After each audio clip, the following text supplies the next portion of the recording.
Good evening, everyone. Tonight we will be discussing autism spectrum disorders. Here is a quote by Dr. Stephen Shore saying that if you've met one person with autism, you've met one person with autism. And this is very much the case, and after tonight you will find out why. My name is Ashlyn Barbieri. Hi everyone, my name is Hannah, and the first thing we're going to talk about is what ASD is and the different characteristics that come with it. So the definition of autism spectrum disorder is that it's a variety or spectrum of related disorders that affect a child's social development and ability to communicate, and that include unusual behavioral manifestations such as repetitive motor movements.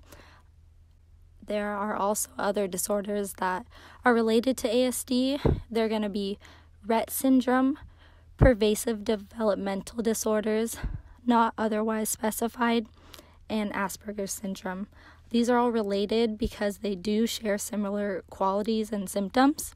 So what IDEA is Individuals with Disabilities Education Act, and it's a developmental disability significantly affecting verbal and nonverbal communication and social interaction, generally evident before age 3, that adversely affects a child's educational performance.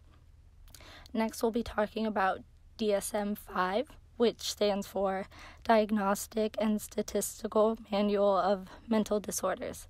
And this is the 5th edition of the manual. It is the product of more than 10 years of effort by hundreds of international experts in all aspects of mental health. This manual defines and classifies mental disorders in order to improve diagnosis, treatment, and research. Moving on to characteristics. So some characteristics of autism spectrum disorder are going to be lack of theory of mind, which means that people with ASD don't and aren't able to grasp the ability to understand the thinking and feelings of other people. Theory of mind will start in children at age 4 who are typically developing, while children with ASD aren't going to be grasping that idea. Next will be limited ability to communicate, which can create a lot of frustration in kids, and that's why they're going to be acting out and kind of all over the place. Problems with social interaction. Children with ASD can't always pick up on social cues, leading them to not have great social interactions and relationships with other kids. Another characteristic is delayed motor skills and hypersensitivity. This is going to include noises and touch. So people with autism are very sensitive to loud noises or different feelings. That's what that means. And now we'll be talking about the impact on school life. So children with ASD might be really set back in school because they might be scared or uncomfortable when it comes to school because of being overstimulated by everything going on. They might not be able to communicate fully, which leads the child to become very frustrated and act out, like I said before. Verbal expression and understanding causes students with ASD to be disadvantaged, and changes in routine in the classroom can throw students off and give them really bad anxiety. Rates of autism in the U.S. About 1 in 59 children have been identified with autism spectrum disorder, or ASD, according to estimates from CDC's Autism and Developmental Disabilities Monitoring Network. ASD is reported to occur in all racial, ethnic, and socioeconomic groups. ASD is about 4 times more common among boys than among girls. Studies have shown that among identical twins, if one child has ASD, then the other will be affected about 36 to 95% of the time.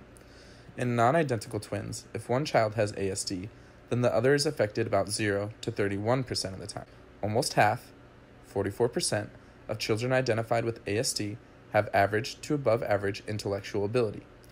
Children born to older parents are at a higher risk for having ASD.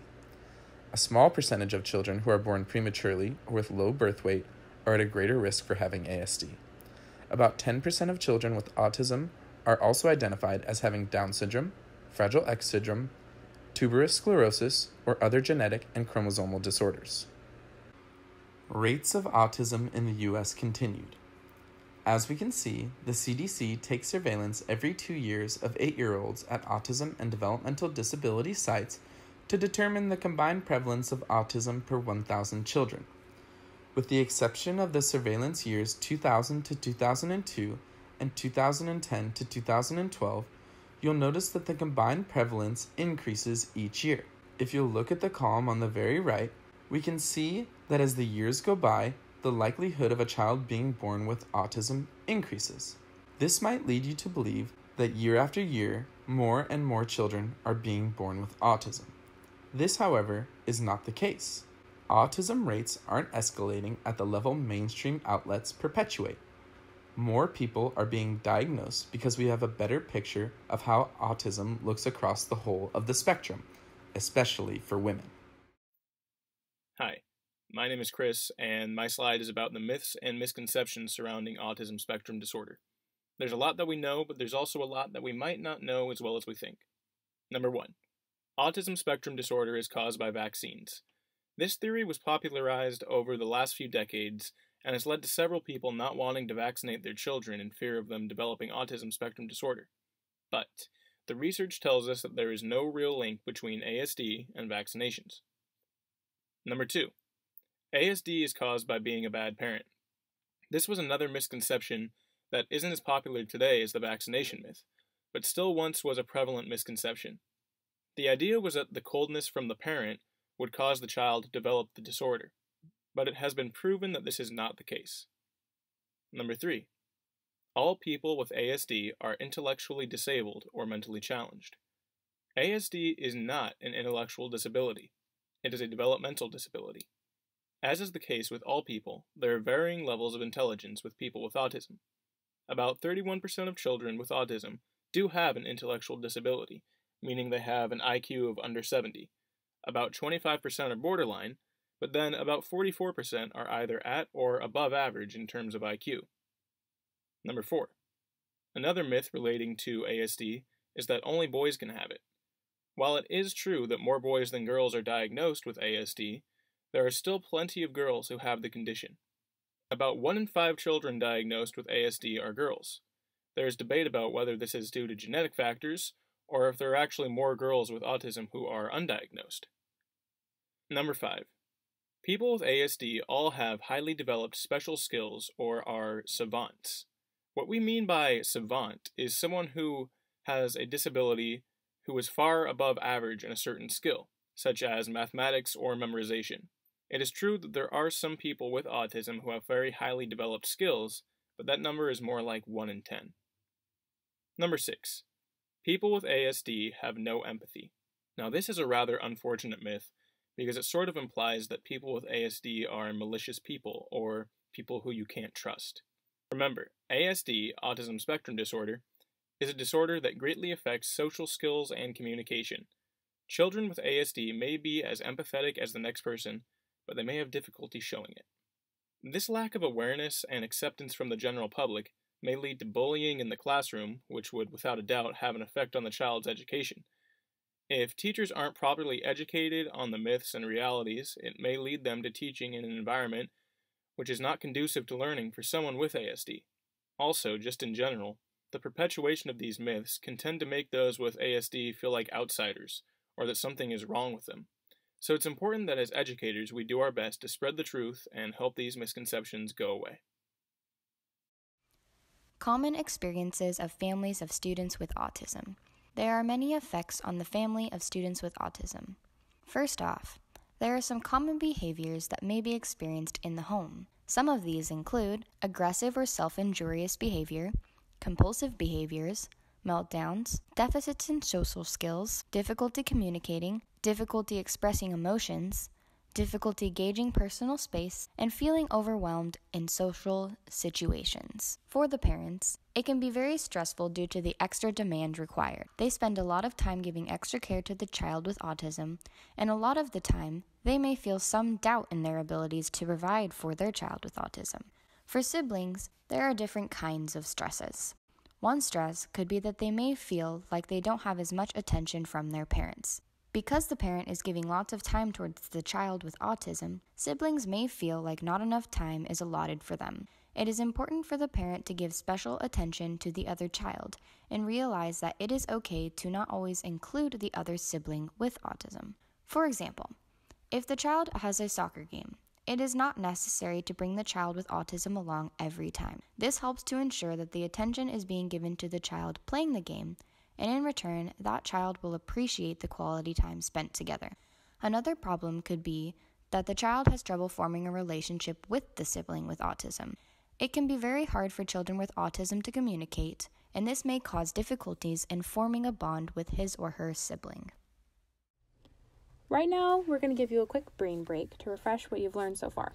We have a quick discussion question that you can talk with each other or just reflect on your own. The question is, based on what you've learned about ASD so far, what do you think is an appropriate approach to help children with ASD in the future? Go ahead and give this video a pause, talk with your neighbors, and come up with some answers to this question. After we resume, we're going to be discussing the inclusion ideas regarding children with autism and assistive technologies to support them. All right, now we'll be discussing some inclusion ideas for kids with ASD. First, let's talk about what all the children are exposed to, and that is the Common Core State Standards. In 2009, the Council of Chief of State Officers committed to creating standards for longevity, meaning preparing children for the adult world to go to college, start a career, etc. That was the start of the Common Core State Standards. Today, they are established in 43 states, including here in California. It is benchmarks, consistent expectations, and is evidence research-based. Common Core is giving what students need to learn, not how teachers should teach. You can imagine that if a teacher has to tailor to each student's needs, that it translates how we teach the children with autism. For kids with autism, we need to have full access to all standards, not just functional learning, but apply to both and find that fine line. Accommodations for students with ASD and use the RTI approach. The RTI approach has 3 different tiers of how much intervention a child needs. 1 being Gen Ed, all the way to 3rd being intensive work with special educators. To ensure success for students amongst all disabilities, we need to implement some sort of communication plan for these students. And by the early age of kindergarten, whether that be language, communication board, assistive technology, American Sign Language, etc. Early prevention programs are key. Although unlikely, a diagnosis can be as early as 2 years of age. However, the sooner we know, the better. The main goal at the early age is to accomplish basic motor skills, fine motor skills, and communication skills amongst teachers and peers. Children with ASD have a tougher time with incidental learning. Incidental learning, in other words, means learning from peers and something that isn't inherently taught by the teacher. This means that the teachers need to provide lots of prompts and support to help children with ASD build a foundation of skills to continually build off of. For inclusion in the school age, you might have heard something called an IEP, which is an individual education program, or a plan that is specific to that child and that child only.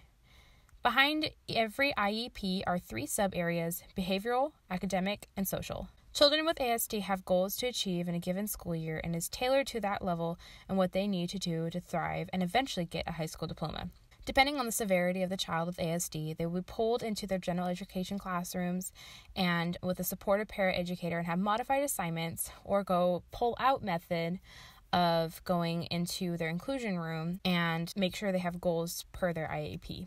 Strategies for adapting instruction. We have evidence-based practice, commutative competence, adapting expectations, the Apple model for the child's academics, step-by-step instruction, and modified assessments to 30 to 70%. Evidence-based practices, which are instructional approaches that are a positive impact for children in special education, will help students with ASD function throughout the day.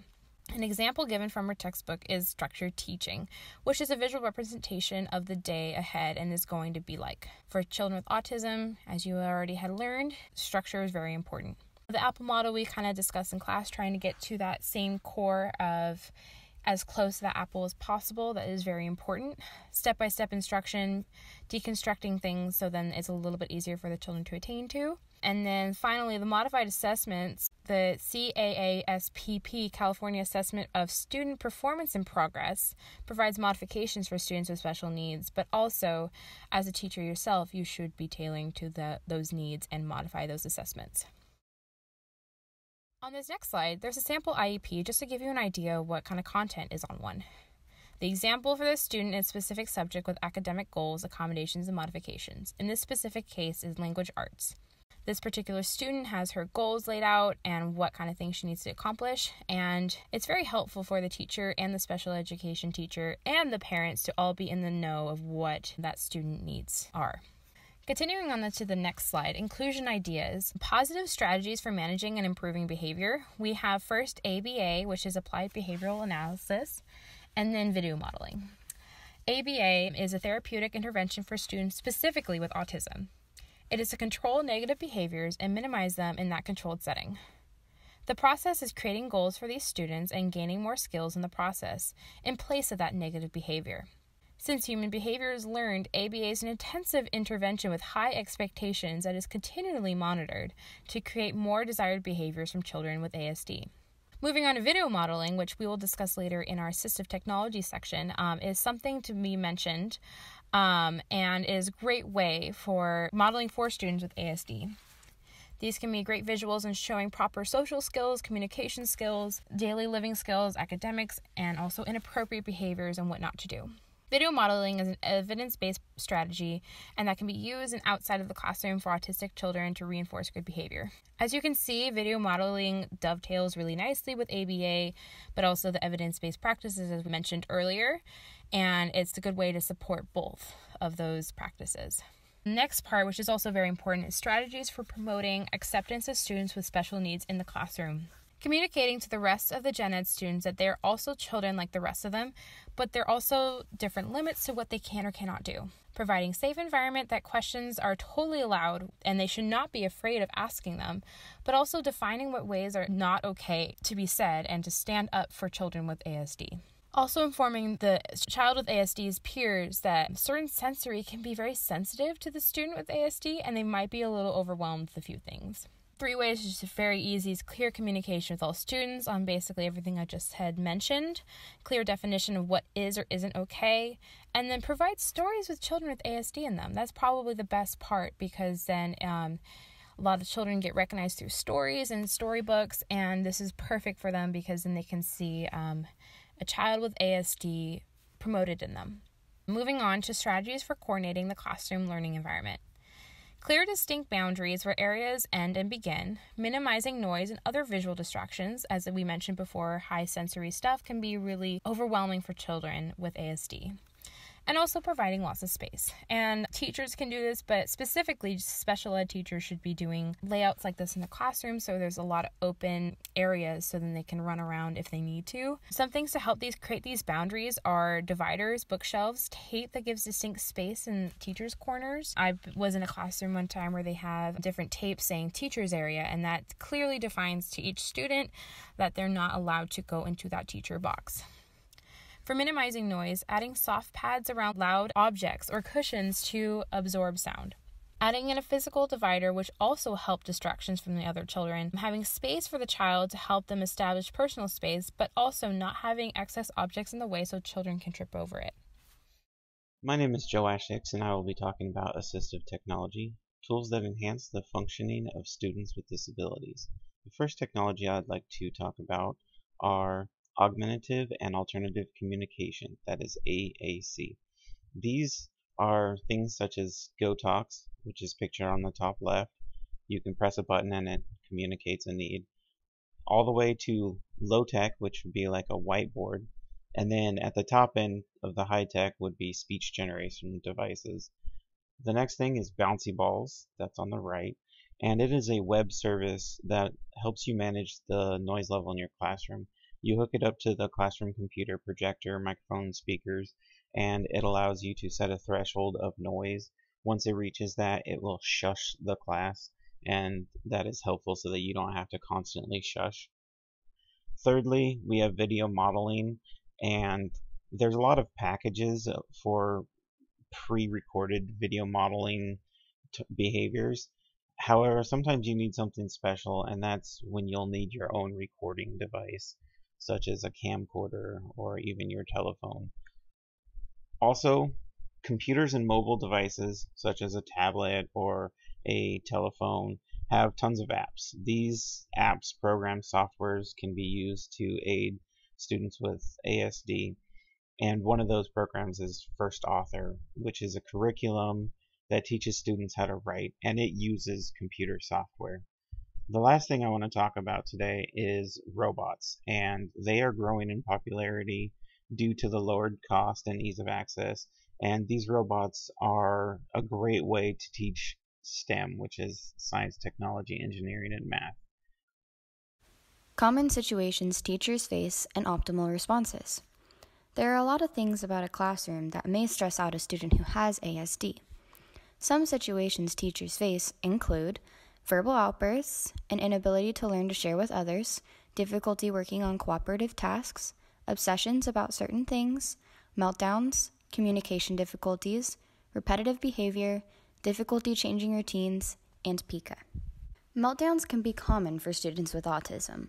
A meltdown happens when a student becomes completely overwhelmed by their current situation and temporarily loses behavioral control.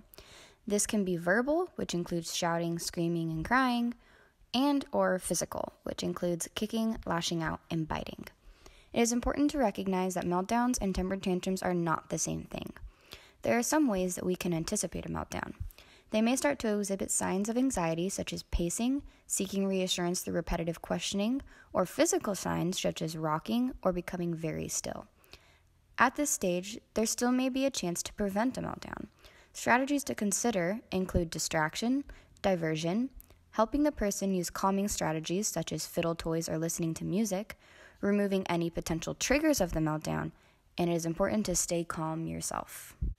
Some students with autism can find it hard to express themselves, especially if they are nonverbal. This can lead to anger, frustration, or meltdowns. We can try and alleviate these by finding different ways to communicate with our students, such as with visual supports, worry books, using technology, and picture exchange communication systems. Some students with autism may exhibit repetitive behavior.